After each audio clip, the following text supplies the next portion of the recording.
বিভিন্ন ধরনের মানবাধিকার লঙ্ঘন হচ্ছে বিভিন্ন কমিউনিটি নিয়ে, শুধুমাত্র মুসলমানদের নিয়ে হচ্ছে না। সো আই থিঙ্ক সবগুলো নিয়ে আমাদের সোচ্চার হওয়া উচিত।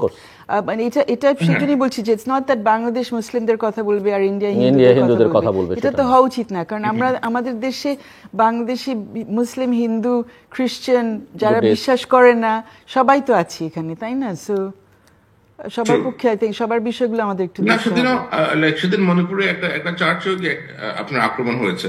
সুতরাং আপনার ইন্ডিয়ার পক্ষ থেকে যে বারবারই বলা হচ্ছে যে বাংলাদেশের মাইনরিটিদের জীবন হুমকির মুখে, মাইনরিটিরা আপনার ঠিক মতো চলতে পারতেছে না, এটা একটা অত্যন্ত মিথ্যা কথা। এটা অত্যন্ত একটা মিথ্যা কথা, এবং এই মিথ্যা কথাটাই আমার মনে হয় আমাদের সরকারের পক্ষ থেকে এবং অন্যান্য প্রায় সকল পক্ষ থেকেই হয়তো বেশ জোরালো ভাবে ডিবাঙ্ক করা উচিত। ব্যারিস্টার সারা হোসেন একটা প্রসঙ্গ তুলছিলেন, বা আমিও খানিকটা বলছিলাম যে সামাজিক যোগাযোগ মাধ্যমগুলোতে বা ইউটিউবে বাংলাদেশিদের পক্ষ থেকেও কারো কারো মধ্যে এক ধরনের বাংলাদেশকে একটা ভিন্ন ধরনের ডিরেকশনে নিয়ে যাবার একটা চেষ্টা লক্ষ্য করা যাচ্ছে। মনে করা হচ্ছে যে এক ধরনের উগ্রবাদ, উস্কানি ছড়িয়ে দেওয়ার প্রবণতা আছে, এবং আপনি কি মনে করেন কিনা সেরকম কিছু? আমার কাছে আসলে যা মনে হয় যে এটাও খুব সম্ভবত কেয়ারটেকার গভর্নমেন্টের পক্ষ থেকে যদি একটা শক্ত ভূমিকা গ্রহণ করা হতো, তাহলে হয়তো যারা এসবের সাথে যুক্ত আছেন, যারা এগুলো করছেন, তারা হয়তো আপনার, এবং নট অনলি ইউটিউব, আমি বললাম ইউটিউবের বাইরেও আমরা আমাদের বিভিন্ন মানে সামাজিক বা রাজনৈতিক নানা প্রোগ্রামের মধ্যেও সেটা আমরা দেখতে পাই। অনেক ইন্ডিভিজুয়ালকে লক্ষ্য করা যাচ্ছে যে আপনি বলছিলেন। না, হ্যাঁ, আমি যেটা বলছিলাম যে যদি সরকারের পক্ষ থেকে আসলে, যেটা স্যার আবার প্রথম দিকে আপনি তুললেন, যে সবাইকে কিন্তু ইনক্লুসিভ আপনি সংযুক্ত করা হয়নি এই রাষ্ট্র গঠন অথবা রাষ্ট্র সংস্কার অথবা অন্তর্বর্তীকালীন সরকারের অনেক রকম বিষয়। অনেকেই হয়তো এক্সপেক্ট করেছিলেন যে তাদের কাছ থেকে পরামর্শ চাওয়া হবে অথবা they will have a role to play. অনেকে হয়তো ডিপ্রাইভ ফিল করছেন, অনেকে হয়তো সেই ফ্রাস্ট্রেশন থেকে অনেক কিছু বলতে পারেন। বাট আমার যেটা মনে হয় যে কেয়ারটেকার গভর্নমেন্টের উচিত ছিল যে সমস্ত ব্যক্তি অথবা যে সমস্ত গোষ্ঠী এই জুলাই আগস্ট আন্দোলন এবং এর আগে থেকেই এই ফ্যাসিজম বিরোধী কর্মকাণ্ডের সাথে যুক্ত ছিলেন, এনাদের সকলের সাথে আলাপ আলোচনা করা এবং গুরুত্বপূর্ণ বিভিন্ন সিদ্ধান্তগুলো হয়তো আলোচনা করে নিলে অনেকেই এভাবে সংক্ষুব্ধ হতেন না। কিন্তু আমার মনে হয় এখনো সময় আছে, তাদেরকে অবশ্যই হয়তো ইনক্লুড করা যায় কোনো না কোনো ভাবে। এখন তো পৃথিবী অনেক ছোট হয়ে গিয়েছে। আমি এটা কি সম্ভব? আর এত বড় আন্দোলনে যেখানে কোটি কোটি মানুষ যুক্ত ছিলেন, সবার বা প্রতিনিধিত্বশীল ব্যক্তিবর্গ সবার সঙ্গে আলোচনা করা। ব্যারিস্টার সারা হোসেন যেটা বলেছেন যে কমিউনিকেশন গ্যাপ, স্ট্র্যাটেজিক কমিউনিকেশন বা পলিটিক্যাল পার্টিগুলোর সঙ্গে কমিউনিকেশন বা আন্ডারস্ট্যান্ডিং, সেগুলো একটা দিক, কিন্তু সবাইকেই পেতে হবে, সবাই পাওয়ার জন্য করেছেন বা তাদেরকে হ্যাপি রাখতে হবে সেই চেষ্টা, সেটাকে একটা সরকারের পক্ষে সম্ভব কিনা, এনটিটির পক্ষে সম্ভব কিনা বা উচিত কিনা, সেটাও একটা বড় প্রশ্ন। না, সেটা হয়তো সরকারের পক্ষে সেভাবে হয়তো পসিবল না। কিন্তু আপনি যদি একটা জিনিস দেখেন যে গত 15 বছরে বাংলাদেশে তো ধরেন স্বৈরাচার যে সরকারের কথা আমরা বলছি, তাদের এগেইনস্টে গিয়ে কথা কিন্তু খুব বেশি মানুষ বলেননি, বেশি পত্রিকাও কিন্তু লেখালেখি করেনি। বাংলাদেশের ভেতর থেকে কিছু খুব অল্প সংখ্যক কিছু মানুষ আলাপ করেছে, বলেছে। বাইরে থেকে নির্দিষ্ট, এবং এই নির্দিষ্ট সংখ্যক কিছু লোকজনের মধ্যে হয়তো 4-5 জন হয়তো আছে, 2-3 জন হয়তো আছে যাদের আপনার ফলোয়ার আছে অনেক, যাদের বয়ান অনেকে শুনে, যাদের কথা অনেকে শুনে, যাদের বিশ্লেষণে অনেকে ফলো করে। তো ওই 2-3 জনের কাছে আইডেন্টিফাই করে তাদের কাছে পৌঁছা খুব সম্ভবত খুব কঠিন কোনো কাজ না আর কি, আমার কাছে যেটা মনে হয়। কারণ তারা অনেকে করতে পারেনি। বাইরে তো অনেক, বাংলাদেশের বাইরে তো প্রায় 12 মিলিয়ন বাংলাদেশে থাকেন। কেন ওই 2-3 জন ব্যক্তির কথাই এত মিলিয়ন মিলিয়ন লোক শুনলো, অথবা কেন ওই 2-3 জনের কথাই এত লোকজন ফলো করলো? That is something that you also have to consider, তাই না? এখন এত লোক যেহেতু এদের এনাদেরকে কথা শুনেছে, এনাদের কথায় মোটিভেটেড হয়েছে, সেটাকেও তো একটু রেসপেক্ট করা উচিত। That's my honest opinion. যদি আপনি তাদের, এবং তাদের সঙ্গে তো খুব বেশি না, 50 জন না, 100 জনও না, 2 থেকে 3 জন হয়তো হবে।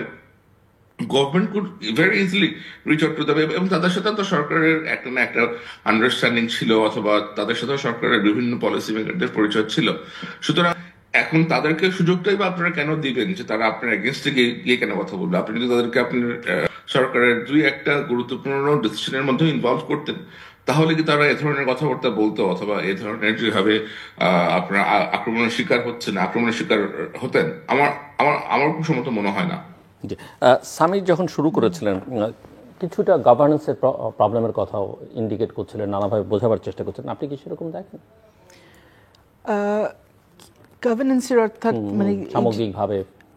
হ্যাঁ, অবশ্যই। আই থিঙ্ক সেটা তো দেখা যাচ্ছে। আমি अगेन আমার লাইনে যদি থাকি, সেই জায়গায় আমার মনে হচ্ছে যে আমাদের মানে আমরা যদি ধরে নির্বাচন সংস্কার কমিশন একটা আছে, কাজ করছে, সেটা থাকা অবস্থায় তো আমরা দেখলাম নির্বাচন কমিশন পুরনো আইনে তৈরি হয়ে গেল। রাইট। বিচার বিভাগের সংস্কার কমিশন আছে, সেটা কাজ করার অবস্থায় দেখলাম আমরা পুরনো নিয়মেই সব চলছে। উচ্চ আদালতে মানে হাইকোর্ট বিভাগে বিচারপতি নিয়োগ হয়ে গেল। জি, সো এইটাতেই মানে এখানে বলতে চাচ্ছিলাম যে সমস্যাটা এই জায়গায় যে ওনারা যদি শুধু বলেন যে ওনারা 3 মাসে কাজ করে ভবিষ্যতের জন্য দেখবেন, কিন্তু এখনকার ক্রাইসিস ট্যাকল করার কোনো ইনপুট না থাকে, যেটা দেয়া হচ্ছে তার মধ্যে থেকেই কাজ করতে হবে। জি, সেভাবেই দেওয়া হয়েছে, কিন্তু তাতে গ্যাপ যেটা হয়ে যাচ্ছে যে এখনকার প্রবলেমগুলো দেখার জন্য তো তাহলে আরো অনেকজন মাইনাস হয়ে গেলেন, তারা ওই ভবিষ্যতের বাণীগুলো দিচ্ছেন যে কি কি হতে পারবে, কি কি সুপারিশ ভবিষ্যতের জন্য, বাট ইমিডিয়েট সিচুয়েশন ট্যাকল করার কেউ নেই। ওনাদের দৃষ্টিটা একটা বিশেষ জায়গায় নিবদ্ধ করে, বাকিটা তার খেয়াল করতে পারছেন না। জি, ফর এক্সাম্পল আমরা এই যে সামাজিক গণমাধ্যম নিয়ে কথা বললাম, এই যে মিস ইনফরমেশন অনেক ছড়ানো হচ্ছে বা বিভিন্ন ধরনের সর্ট অফ ক্যাম্পেইনস ওখানে হচ্ছে, আমাদের মিডিয়া কমিশনে যারা এখন আছেন তাদের মধ্যে অনেকে আসলে এই বিষয়গুলো বুঝেন, জানেন, তারা হয়তো এঙ্গেজ করতে পারছেন, কিন্তু তাদের পক্ষে তো এখন প্রবাবলি সময় করা সম্ভব হচ্ছে না এটা করার জন্য, যেহেতু তারা জ্ঞান ওই ভবিষ্যতে কী ধরনের সুপারিশ তারা দেবেন সেটা নিয়ে ব্যস্ত হয়েছেন। সো আই থিঙ্ক এখানে একটা ইস্যু যে একদিকে বাংলাদেশে অনেক মানুষ আছে, আবার অন্যদিকে আমরা দেখি যে মানে হাতে গোনা কয়েকজন এইসব কাজের জন্য এগিয়ে আসেন বিভিন্ন সময়।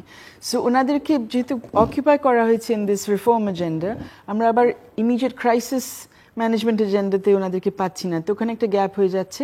আর আরেকটা জিনিস হচ্ছে আমার মনে হচ্ছে এটা খুবই দরকার যে ইউনো এই এত মানে জুলাইয়ের ঘটনার প্রেক্ষিতে তো এই চেঞ্জটা আসলো, এবং তারপর থেকে আমরা কথা বলেই যাচ্ছি যে যে ধরনের অন্যায় অবিচার সবাই দেখে এসছে সেটা তারা আর দেখতে চাচ্ছে না, কিন্তু অ্যাট দ্য সেম টাইম কোন প্রক্রিয়ায় চেঞ্জগুলো আসবে সেগুলো তো কেউ লে ডাউন করছে না। আপনি কোর্টের কথাটা বললেন যে বিচারপতিদেরকে বসিয়ে দেওয়া হলো, নতুন বিচারপতিদেরকে নিয়োগ দেওয়া হলো, কিন্তু আমরা যেটা সবাই মানে আইনের জগতে সবাই যেটা অনেকদিন ধরে বলে আসছে এবং কোর্টের রায়টাও আছে যে নিয়োগ প্রক্রিয়াটা কিভাবে হবে সেটা অনুসরণ করা হয়নি। সেটা নিয়ে আমরা যে খুব বেশি কথা বলবো সেরকম একটা স্পেস ওভাবে তৈরি হয়নি, কারণ একদিকে আমরা দেখছি অনেকে বলছে আমি রাতারাতি চেঞ্জটা চাই, আমি বসে থাকতে চাই না প্রক্রিয়া দেখার জন্য, বুঝতে চাই না ক্রাইটেরিয়া কী হবে। সো ওই একটা স্পেসও তো তৈরি করে দিতে হবে যে রিফর্মটা যে করব, এখন যে চেঞ্জটা করব সেটা কিভাবে করব, আর কিভাবে করলে এটা আসলে একটু স্থিতিশীল হবে, পরবর্তীর জন্য পরবর্তীতে আমাদের কাজে লাগাবে, সেই জিনিসটা বলার লোক লাগবে। কিন্তু এখন যেটা দেখছি যে আমাদের ইউটিউবার বলেন, অন্য সোশ্যাল মিডিয়াতে বলেন, রাস্তায় বলেন, মিছিলে বলেন, সবাই চাচ্ছে নেক্সট 3 মিনিটের মধ্যে চেঞ্জটা নিয়ে নিতে হবে, না হলে আরো নতুন একটা ক্রাইসিস সৃষ্টি হবে। So somehow we need to diffuse that. So Sami, ওই আপনার কাছেই অ্যাকচুয়ালি প্রশ্ন, যে বলছেন যে ক্রাইসিসের সময় সবাই এক হয়ে গেছিলেন somehow or the other, right? It wasn't massively, I don't think it was that, I don't know, but I don't think it was that massively pre-planned. I think একটা ক্রাইসিসের মধ্যে সবাই ঝাঁপিয়ে people jumped into the situation যে যার মতো যেভাবে পেরেছে। So don't we need to, মানে এখনকার সিচুয়েশন ওইভাবে দেখতে হবে না যে we're still in that, মানে ক্রান্তিকালীন সময়ের মধ্যে আমরা আছি, we need to find something within ourselves to join together. আপনাকে ইন্টারিম গভর্নমেন্ট চাইলো কি চাইলো না, we still need to step forward, right? সেটা করার তো একটা সুযোগ থাকতে হবে। অবশ্যই সেটা করার অবশ্যই আমাদের সুযোগ আছে, কিন্তু যেহেতু এখন একটা সরকার আছে, যেহেতু একটা সরকার বিদ্যমান, এবং আমরা দেখতে পাচ্ছি যে সরকার বিভিন্ন ক্ষেত্রে অনেক রকম স্টেপ নিচ্ছে, সুতরাং যদি ধরেন অনেক অনেক দায়িত্ব হয়তো আছে সরকারের এবং সরকার সেগুলো নিয়ে ব্যস্ত, সে কারণেই বিভিন্ন দায়িত্ব যদি তারা বিভিন্ন জনের কাছে আপনি ডেলিগেট করে দেয়, বাংলাদেশে এরকম অনেকেই আছে, বাইরেও এরকম অনেকে আছে, দেখেন ডেলিগেট সার্টেন অ্যাক্টিভিটিস, যে আপনি এটা সামলান, আপনি আমার এটা দেখেন, আপনি আমার পিআর দেখেন, অথবা আপনি ডিসইনফরমেশন কাউন্টার দেখেন। সো লাইক আপনি যদি ডেলিগেট না করে দেন তাহলে লোকজন কিভাবে ইনিশিয়েটিভ নিবে? মানুষজনকে তো ইনিশিয়েটিভ নেওয়ার জন্য you have to call them in, এবং মানুষজন like if you invite somebody to do something for the nation, they will feel like they will automatically feel honored যে আমার কান্ট্রি আমার সার্ভিস নেওয়ার জন্য আমাকে ডেকেছে। সো এই অ্যাপ্রোচটা তো সরকারকে নিতে হবে। এই অ্যাপ্রোচটা ধরেন একজন ব্যক্তি কেন নিবে স্ব-উদ্যোগে, তাই না? সো আমার মনে হয় this are all matter of coordination, এবং যদি পরিকল্পিতভাবে এগুলো করা হয় তাহলে আমার মনে হয় অনেক অনেক গ্যাপ, অনেক কিছু আপনার কমে আসবে আর কি।